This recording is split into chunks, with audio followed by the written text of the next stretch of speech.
This is Ruger Mark IV Tactical, First Range Report. Portions of today's video were filmed at the beautiful Banner Shooting Range. Okay, here we are out at the beautiful Banner Shooting Range here today, and we are going to be taking our first look at the Ruger Mark IV Tactical. This is a 22 long rifle pistol. Comes with two 10-round magazines. We'll come back to that later. We are going to shoot at the left-hand target starting, middle bullseye, 10 rounds of CCI mini mag. Here we go.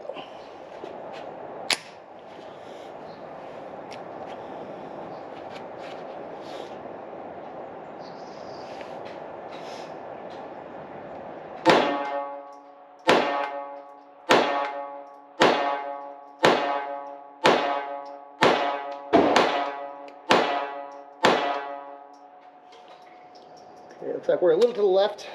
That's probably me. I'm going to blame allergies. The wind is terrible today. Has my nose in like super snot factory mode. I'm trying not to as much on camera, so you'll see me with Kleenex. Okay, I think we're going to shoot with no gloves. It's in the high 40s. I don't think we have to worry about the cold hand effect today. Let's aim at the bottom right of our left-hand target. Here we go.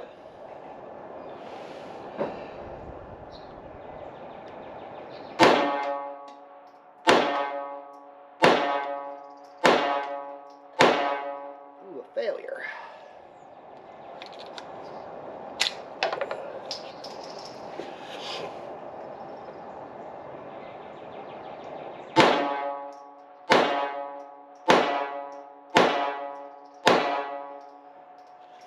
Okay, one failure to eject. We'll say a slightly better group out there, and maybe still a smidge to the left. With there being at least 8 different versions of the Mark IV, not counting sub-versions and distributor exclusives, we are not going to do the deep dive on all the numbers like we might do in other videos. Instead, we're going to touch on some major selling points of the Mark IV Tactical and mention some differences between it, other Mark IV models, and earlier Mark series pistols. As of this video's creation, the Mark IV is the current version of the venerable Mark series of Ruger rimfire pistols. What started as the standard model evolved into the Mark II, the Mark III, and now the Mark IV. Each version has seen its share of tweaks and updates, with the Mark IV probably having the biggest of those changes. A mainstay as both a range and competition firearm, the Ruger Mark Series pistol has an iconic reputation for exceptional reliability and accuracy. The Mark IV is a single-action, recoil-operated pistol. The reciprocating bolt runs inside a tubular receiver that sits atop the grip frame. A major difference between the Mark IV and earlier models is how the receiver is mounted to the frame, along with how that firearm is disassembled for cleaning and maintenance. While the Mark Series has a reputation for being very accurate and reliable, earlier versions of the firearm also have a reputation for being very difficult to break down for cleaning and maintenance. In all of the firearms I have handled, the earlier Mark Series firearms are the only ones that have required a mallet to disassemble. You have to hammer the receiver off the frame once the mainspring is removed. Removing the mainspring can be a challenge of its own, a challenge such that third-party companies created tools and mainspring replacements to try and decrease the challenge. Enter the Mark IV. The Mark IV and its push-button disassembly not only removes the need to fight with the mainspring, it also removes the need for a mallet to hammer the barrel free from the frame. It is push-button easy to take apart. This makes cleaning and maintenance orders of magnitude easier compared to the earlier versions. Maybe 1% of Mark III and earlier owners have done more than put a bore brush through their pistol and hit it with rem oil. That's just a from the gut number, but it sounds right. Before we get into some specifics on the tactical version of the Mark IV, let's first head back to the range. Okay, 10 more rounds of mini mag. We're going to do the bottom left-hand target this time. We'll see if we can get these to not be a little to the left.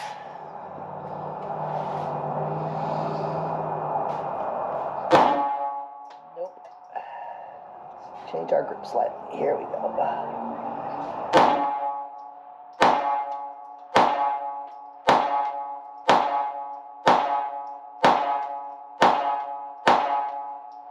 Okay, that's better. I have to adjust my grip slightly on this one. Okay, let's do top left-hand target this time.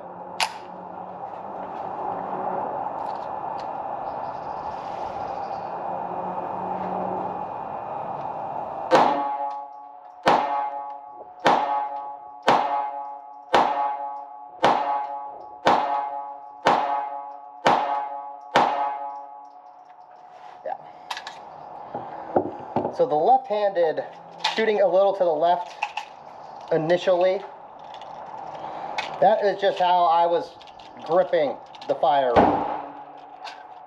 That was how I was gripping the firearm, in case the bang cut that out. I have a Mark III, a 2245 Mark III, that YouTube does not like, unfortunately. But the grip on the 2245 has a 1911, like 45 style grip, which is slightly different than the grip on this Mark IV Tactical. I had to adjust my grip slightly. No big deal.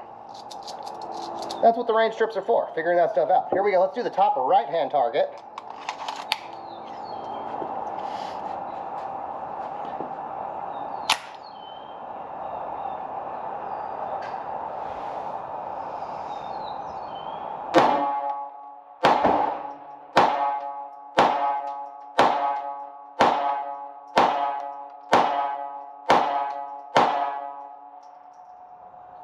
I think a lot of those went through the same spot, which is good. Okay, that's 50 rounds of CCI Mini Mag. Now let's try 50 rounds. I think we have 50. We have 50-ish rounds of Federal Premium HV Match. We'll do these at the right-hand target. The Tactical, not to be confused with Tactical like some other manufacturers do, versions of the Mark IV pistol have a couple major differences compared to a very similar looking Target and Light models. The Target versions of the Mark IV come with rails mounted both to the top of the firearm as well as under the barrel, with the top rail used for mounting an optic like a micro red dot and the under barrel rail available for popular attachments like lights and lasers. The other major difference is the barrels are suppressor ready, threaded with the popular 1/2 by 28 thread pattern. Referring to a 22 pistol as tactical might divide certain corners of the inner tubes, where you have the keyboard warriors saying rimfire is inadequate for personal protection, at odds with those who are fans of phrases like, "I don't see you volunteering to stare down the business end." Note, please don't stare down the business end of a 22 or any firearm. I shouldn't have to give this warning, but people are people and YouTube is YouTube. We're not going to wade into the battle of whether or not 22 is good enough for personal protection other than to toss our 2 cents as follows. The firearm you have with you is better than pocket sand, and pocket sand is better than the firearm you left at home. Before we get into what we consider some major selling points of the Mark IV, let's again head back to the range. Okay, this is Federal HV Match. We're going to do the center bullseye of the right-hand target now. I would not expect at this close of a distance to see much of a difference in the placement, but we'll see. Here we go. One failure in 50 with the CCI Mini Mag. We will count the failures on this HV Match. Here we go, if there are any.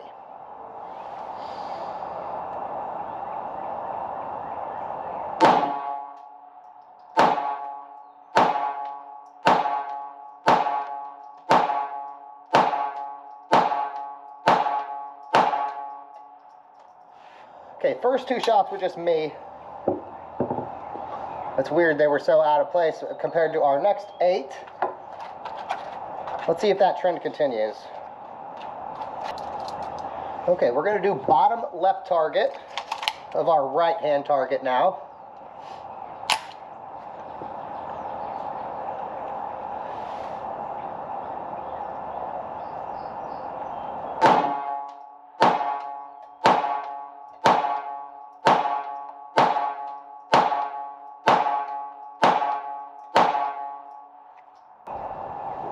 Okay, bottom right target. I'm going to try to slow down a little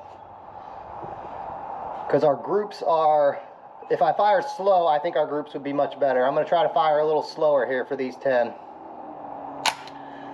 It's tough. These 22s scream just like faster, faster. So anyway, I'm sure you know what I'm talking about. Here we go.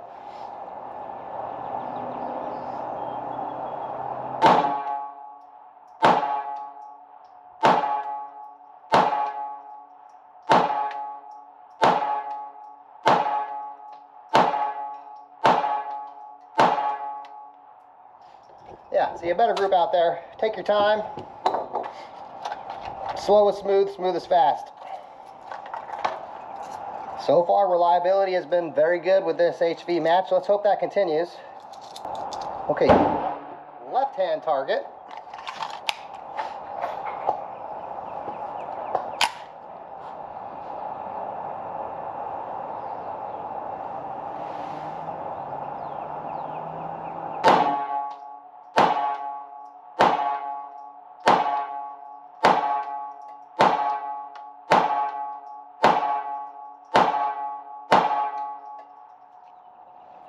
Okay, here's one thing that is different about the Mark IVs than the previous ones as far as I can tell. Watch the magazine. They have a magazine eject assist now on them. So when you're in like a zombie shoot and you need to reload quick, your empty magazine is going to shoot right out and you can just pop your fresh one right in there. That's a really cool, subtle feature in my opinion. Let's do these last 10. Top right-hand target. Here we go. Last 10.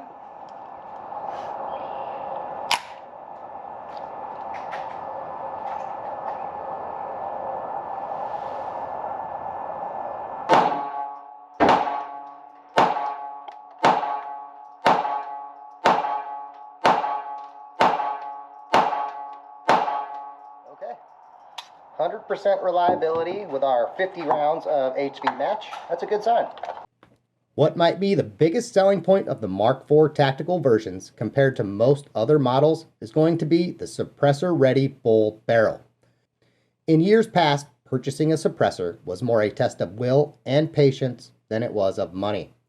Between making appointments with local law enforcement for fingerprints, paperwork, rejected paperwork, background checks, who knows what else, the time frame to get a suppressor was almost measured in years. A time frame of 9 to 12 months or more was expected. With the new e-file system, that process has become both much easier and faster. Many retailers now have the ability to take digital fingerprints. That, along with the paperwork now being all online, and the time frame to get a suppressor is now measured in days, potentially hours. We purchased a rimfire suppressor in late winter and had the tax stamp back in less than 10 days. Since then, I've talked to many people who were approved in 3 days or less, some as little as 1.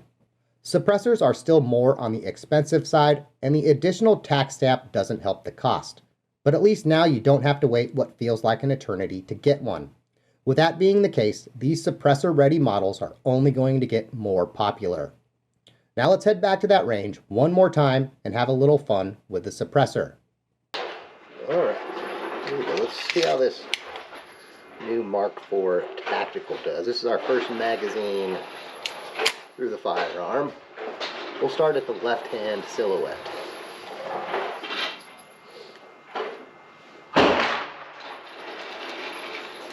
Safety works.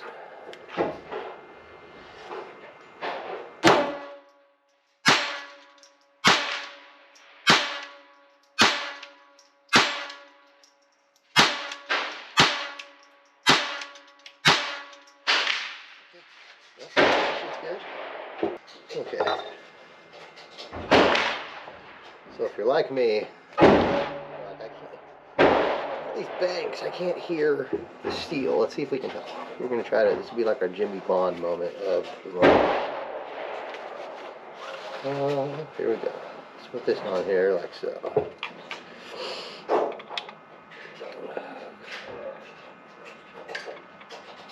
There we go.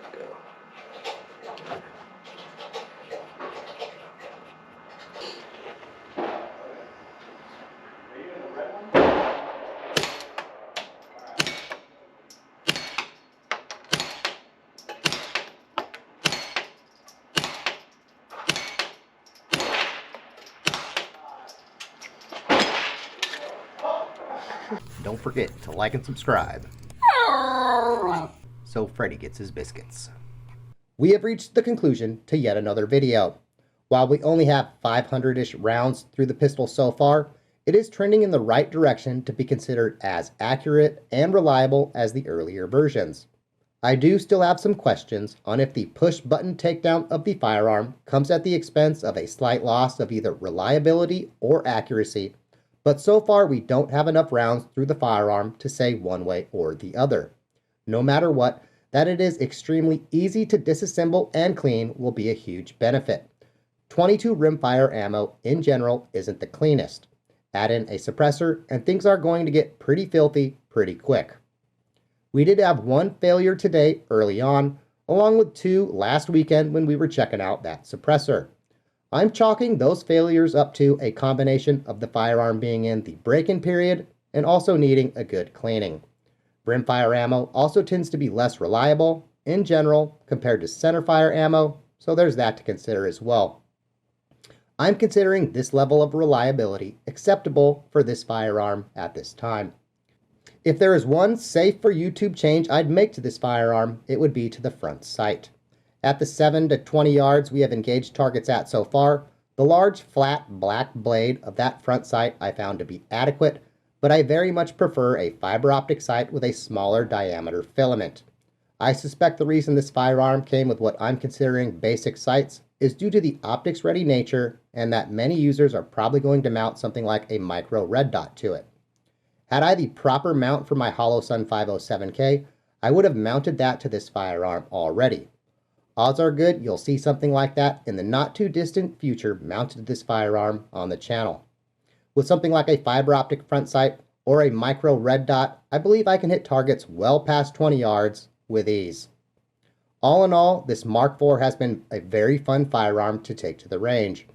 We're looking forward to shooting it a great deal more in the future, probably mostly with that suppressor attached. The combination of being suppressor ready, easy to clean, and that magazine eject assist have me on the lookout for some zombie shoot competitions to see how well this firearm performs under pressure. Well anyway, that's it for today's video. We hope you found this video useful. Thanks for watching, and as always, have a good day.